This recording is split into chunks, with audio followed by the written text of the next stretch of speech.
Hello बच्चों, आज हम आपको पढ़ाएंगे सिग्मा एंड पाई बॉन्ड्स। क्या होता है सिग्मा और पाई बॉन्ड और इनमें क्या डिफरेंस होता है, कैसे सिग्मा बॉन्ड फॉर्म होता है, कैसे पाई बॉन्ड फॉर्म होता है।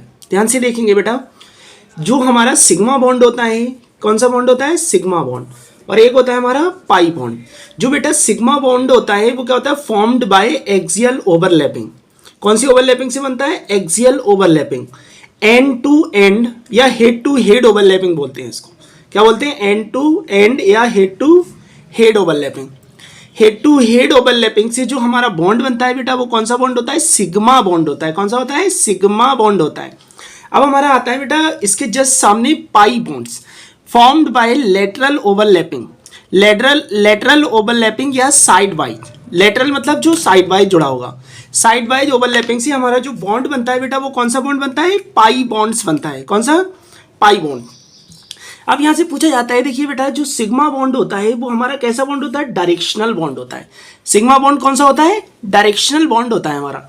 और जो पाई बॉन्ड होता है वो भी डायरेक्शनल होता है, लेकिन as compared to sigma bond less directional होता है। देखिए यहां से, pi bonds are less directional so do not determine the shape of molecule. जो बेटा हमारा सिग्मा बॉन्ड होता है मॉलिक्यूल की शेप को डिटरमाइन करता है, जबकि जो पाई बॉन्ड होता है वो मॉलिक्यूल की शेप को डिटरमाइन नहीं करता है। देखिए जो सिग्मा बॉन्ड होता है बेटा हमारा, वो कौन सा बॉन्ड होता है? स्ट्रॉन्ग बॉन्ड होता है। स्ट्रॉन्ग बॉन्ड कैसे पहचानते हैं? जो सिग्मा बॉन्ड है वो हमारा स्ट्रॉन्ग बॉन्ड है। इसमें क्या होता है बेटा? मैक्सिमम ओवरलैपिंग होती है। मैक्सिमम ओवरलैपिंग का मतलब ओवरलैपिंग का पार्ट जो होता है बेटा वो बहुत ज्यादा होता है। मैक्सिमम ओवरलैपिंग की वजह से जो बॉन्ड बनता है वो कौन सा होता है? Sigma bond. इसीलिए जो सिग्मा बॉन्ड और पाई बॉन्ड जो होता है उनमें सिग्मा बॉन्ड स्ट्रॉन्ग होता है और वो पाई बॉन्ड जो होता है वो वीक बॉन्ड होता है। सिग्मा बॉन्ड कौन सा होता है? Strong bond. और पाई बॉन्ड कौन सा होता है? Weak bond. अब जो बेटा सिग्मा बॉन्ड होता है उसमें क्या होता है? कन्फॉर्मर्स फॉर्म होते हैं। क्या बनते हैं? कन्फॉर्मर्स। तो इसमें क्या होता है? फ्री रोटेशन होता है। जबकि जो पाई बॉन्ड होता है बेटा उसमें फ्री रोटेशन नहीं होता है। कौन सा रोटेशन होता है? Restricted rotation. Means sigma bond में फ्री रोटेशन होता है, पाई बॉन्ड में फ्री रोटेशन नहीं होता है। ठीक है। अब यहां से देखिए, फिर पूछा जाता है कि कौन ज्यादा रिएक्टिव होता है इन दोनों बॉन्डों में। अब देखिए, sigma bond not take part in resonance. Sigma bond जो होता है वो रेजोनेंस में पार्टिसिपेट नहीं करता है। और जो हमारा पाई बॉन्ड होता है, सिग्मा बॉन्ड काय में रेजोनेंस में पार्टिसिपेट नहीं करेगा, पाई बॉन्ड रेजोनेंस में पार्टिसिपेट करता है। रेजोनेंस का मतलब जैसे जो हम बेटा बेंजीन रिंग बनाते हैं, बेंजीन रिंग में जो अल्टरनेट पाई बॉन्ड होता है वो रेजोनेंस में पार्टिसिपेट करता है, जबकि सिग्मा बॉन्ड रेजोनेंस में पार्टिसिपेट नहीं करता है।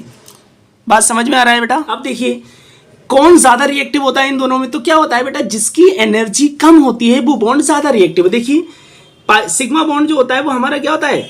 लेस रिएक्टिव होता है, कम रिएक्टिविटी होता है, क्योंकि स्ट्रॉन्ग बॉन्ड होता है। स्ट्रॉन्ग बॉन्ड तो रिएक्टिविटी कम। अब पाई बॉन्ड क्या होता है बेटा? वीक होता है। वीक बॉन्ड होता है तो क्या होता है? मोर रिएक्टिव होता है। More reactive less stable, less reactive more stable. ठीक है। अब अगला पॉइंट देखिए, यहां से जो भी हमारा सिग्मा बॉन्ड होता है बेटा वो formed between all types of orbital. Sigma bond जो होता है हमारा सारे टाइप के ऑर्बिटल से बन जाता है। फॉर एग्जांपल एस एस के बीच बन जाएगा, एस एस के बीच बन जाएगा, एस पी के बीच बन जाएगा, एटसेट्रा। लेकिन जो हमारा बेटा पाई बॉन्ड्स होता है formed between pure orbitals only. सिर्फ प्योर ऑर्बिटल के बीच में बनता है। जैसे पीपी ऑर्बिटल होगा, डीडी ऑर्बिटल होगा। मींस इम्प्योर ऑर्बिटल के बीच में हमारा पाई बॉन्ड नहीं बनता है, और जबकि हमारा इम्प्योर ऑर्बिटल सिग्मा बॉन्ड के उसमें बन जाता है। बात समझ में आ रही है? यहां से देखिए, फॉर एग्जाम्पल अब ये देखिए, जैसे S S overlapping means S orbital कैसे होते हैं बेटा? स्फेरिकल। एस ऑर्बिटल कैसे होते हैं? स्फेरिकल। जैसे हमने मान लिया हाइड्रोजन, हाइड्रोजन में एक इलेक्ट्रॉन होता है और एक इलेक्ट्रॉन होता है, तो कौन से ऑर्बिटल होते हैं? एस सबसेल में इलेक्ट्रॉन जाता है। एस सबसेल का मतलब एस ऑर्बिटल। जो हमारा एस एस होता है इसमें क्या होती है बेटा? हेड टू हेड ओवरलैपिंग होती है। कौन सी होती है? Head to head overlapping. और हेड टू हेड ओवरलैपिंग से कौन सा बॉन्ड बनता है बेटा? Sigma bond. कौन सा बनेगा? किसी भी ऑर्बिटल में अगर एस ऑर्बिटल होगा, चाहे क्या हो, एस के साथ में पी हो और हेड टू हेड ओवरलैपिंग हो रही है, बनेगा कौन सा बॉन्ड? हमेशा सिग्मा बॉन्ड। जैसे किसके बीच में बनाया बेटा हमने? एच और एफ के बीच में। तो अगर एस ऑर्बिटल चाहे पी में हो, चाहे एस एस हो, चाहे एस पी हो, चाहे एस डी हो, मींस बनेगा पाई बॉन्ड ही। बात समझ में आ रही है बेटा? इस तरीके से देखिए हम देखेंगे हमने कौन सा ऑर्बिटल बनाया बेटा, पी ऑर्बिटल। कौन सा बनाया, पी ऑर्बिटल। ये वाला कौन सा बनाया, पी। अब इन दोनों में क्या कराया, मिक्सिंग, इनमें क्या कराया, इन्हें साइड वाइज ओवरलैपिंग से अब यहाँ पे दिखाया कि एक पी ऑर्बिटल ये है, पी ऑर्बिटल ये। किस तरीके से पाई बॉन्ड का फॉर्मेशन होता है, तो क्या होता है, इंटर न्यूक्लियर एक्सिस होती है। ये कौन सी होती है, inter nuclear axis. Inter nuclear axis के perpendicular to the inter nuclear axis जो बॉन्ड बनता है हमारा बेटा, कौन सा बॉन्ड होता है, वो पाई बॉन्ड होता है। और कौन सी ओवरलैपिंग होती है, साइड बाइज ओवरलैपिंग। और साइड बाइज ओवरलैपिंग से कौन सा बॉन्ड बनेगा, पाई बॉन्ड बनेगा। पाई बॉन्ड क्या होता है बेटा, एक वीक बॉन्ड होता है। इस तरीके से ऑक्सीजन प्लस ऑक्सीजन, जैसे ये ऑक्सीजन पी ऑर्बिटल, ये इस ऑक्सीजन का पी ऑर्बिटल O2 का क्या हो गई, साइड बाजू। इसीलिए O2 में क्या होता है, एक सिग्मा बॉन्ड होता है, एक पाई बॉन्ड होता है। मींस सिग्मा बॉन्ड तो हमने इधर बता दिया, पाई बॉन्ड यहाँ पे दिखा दिया। देखिए बच्चों, अब हम पढ़ाएंगे, जैसे हमने पढ़ाया था आपको बेटा सिग्मा बॉन्ड क्या होता है, पाई बॉन्ड क्या होता है। अब देखते हैं कि सिग्मा बॉन्ड और पाई बॉन्ड में हम किसी भी मॉलिक्यूल में, कोई भी कंपाउंड में या किसी मॉलिक्यूल में हम कैसे पता लगाएंगे इसके सिग्मा बॉन्ड और पाई बॉन्ड को हम कैसे फाइंड आउट करते हैं। देखिए हमने एक कंपाउंड ले लिया बेटा CH3 CH2 single bond CH double bond CH single bond CH3। अब यहाँ से देखेंगे आप, जैसे अगर मैं इसका क्या करूँ, सारे अगर सिग्मा और पाई बॉन्ड मुझे प्रॉपरली दिखाई देंगे तो मैं उसमें से क्या करूंगा, सिग्मा और पाई बॉन्ड को काउंट कर लेंगे। यहां से देखिए एक कार्बन से बेटा, एक कार्बन से कितने हाइड्रोजन जुड़े हैं, 3। तो हम क्या करें, इसको दिखा देते हैं। कार्बन की वैलेंसी कितनी होती है, 4। तो कार्बन कितने से जुड़ा होगा, 4 से जुड़ा होगा। तो एक कार्बन से कितने हाइड्रोजन जुड़े हैं, 3। मैंने जोड़ दिए बेटा। अब सिंगल बॉन्ड कार्बन, फिर इससे कितने हाइड्रोजन जुड़े हैं बेटा, 2। ये देखिए 2 हाइड्रोजन जुड़े हैं। सिंगल बॉन्ड, फिर ये कार्बन से एक हाइड्रोजन जुड़ा है, सिंगल बॉन्ड CH। फिर double bond carbon, double bond carbon, carbon से कौन जुड़ा है बेटा, एक हाइड्रोजन जुड़ा है। फिर सिंगल बॉन्ड से क्या जुड़ा है, फिर एक कार्बन जुड़ा है बेटा। फिर इस कार्बन से बेटा कितने हाइड्रोजन जुड़े हैं, 3। अब हमने क्या करा बेटा, इसका कौन सा स्ट्रक्चर बना लिया, ओपन स्ट्रक्चर बना लिया। कौन सा बना लिया, ओपन स्ट्रक्चर। अब हम यहां से देखेंगे बेटा कि इसमें सिग्मा और पाई बॉन्ड को किस तरीके से काउंट करेंगे। देखें आप ध्यान से, देखिए कहीं पर भी एक सिंगल बॉन्ड होता है बेटा। किसी भी कंपाउंड में अगर एक सिंगल बॉन्ड होगा तो एक सिग्मा बॉन्ड होता है। कहीं पे डबल बॉन्ड होता है तो एक सिग्मा एक पाई बॉन्ड होता है। कहीं पर ट्रिपल बॉन्ड होता है बेटा तो क्या होता है, एक सिग्मा 2 पाई बॉन्ड होता है। बात समझ में आई बेटा।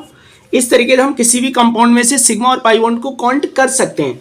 जैसे यहाँ पे देखिए कितने सिग्मा हैं, सिंगल बॉन्ड काउंट करते हैं, सिग्मा 1 2 3 4 5 6 7 8 9 10 11 12 13 14। कितने सिग्मा हो गए बेटा, 14।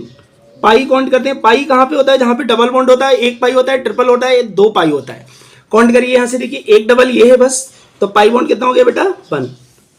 सिग्मा कितने हो गए, 14, और पाई कितने हो गए, 1। बात समझ में आया। अब यहाँ से देखिए अगला क्वेश्चन, ये याद रखना है बेटा, कहीं पे एक सिंगल बॉन्ड होगा तो एक सिग्मा, डबल बॉन्ड होगा तो एक सिग्मा और एक पाई, ट्रिपल बॉन्ड होगा तो एक सिग्मा 2 पाई। अब जैसे हमने स्ट्रक्चर ले लिया बेंजीन का, अब हम बनाएंगे बेंजीन में कितने सिग्मा और पाई बॉन्ड होते हैं। जैसे ये देखिए, अब बेंजीन में क्या होता है, हर पॉइंट पे क्या होता है बेटा, कार्बन होता है, और हर कार्बन की वैलेंसी कितनी होती है, 4। कार्बन की वैलेंसी कितनी होती है, 4। तो एक कार्बन मीन्स चार बॉन्ड बना सकता है मैक्सिमम। कौन से बॉन्ड बनाता है बेटा, कोवैलेंट बॉन्ड बनाता है। देखिए यहां से, अब मैं इसका ओपन स्ट्रक्चर बनाऊंगा बेटा। क्या बनाएंगे, ओपन स्ट्रक्चर किसका, बेंजीन का। अब यहां से देखिए ये कार्बन है सारे के सारे। कार्बन से कौन जुड़ा होगा बेटा, हाइड्रोजन।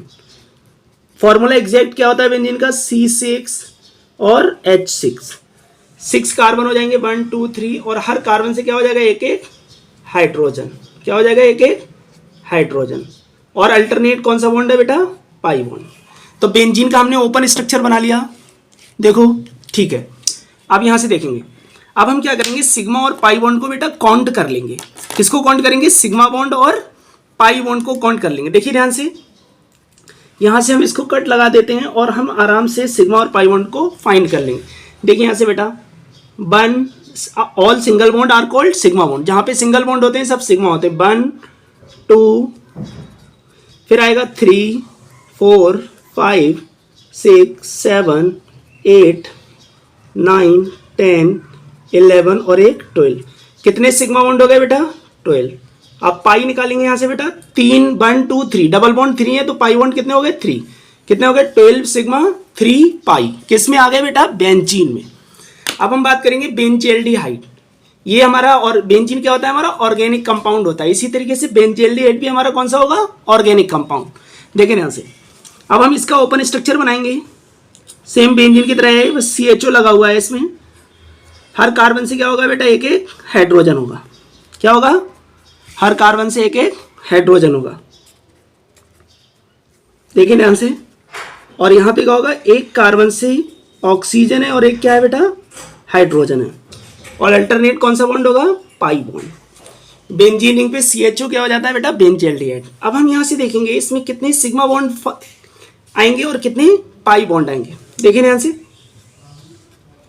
यहाँ से काउंट करते हैं सिग्मा बॉन्ड को और पाई बॉन्ड को। यहाँ से देखिए, 1 2 3 4 5 6 7 8 9 10 11 12 13 14। कितने हो गए? 14। सिग्मा इक्वल टू कितना हो गया? 14। पाई काउंट कर लेते हैं। देखिए 1 2 3 4, पाई कितने हो गए? 4। सिग्मा कितने हो गए? 14। इस तरीके से हम सिग्मा और पाई बॉन्ड आराम से फाइंड कर सकते हैं किसी भी मॉलिक्यूल में। बात समझ में आई? मैंने आपको ये 2 क्वेश्चन दिए हैं, आपको 3 क्वेश्चन। आपको बताना है कमेंट बॉक्स में कि इन तीनों क्वेश्चन में कितने सिग्मा और कितने पाई बॉन्ड होंगे। ठीक है, थैंक यू सो मच। और अगर आपको इसी तरीके से सीखना है केमिस्ट्री तो पढ़ते रहिए chemistry with Faheem sir. Thank you so much.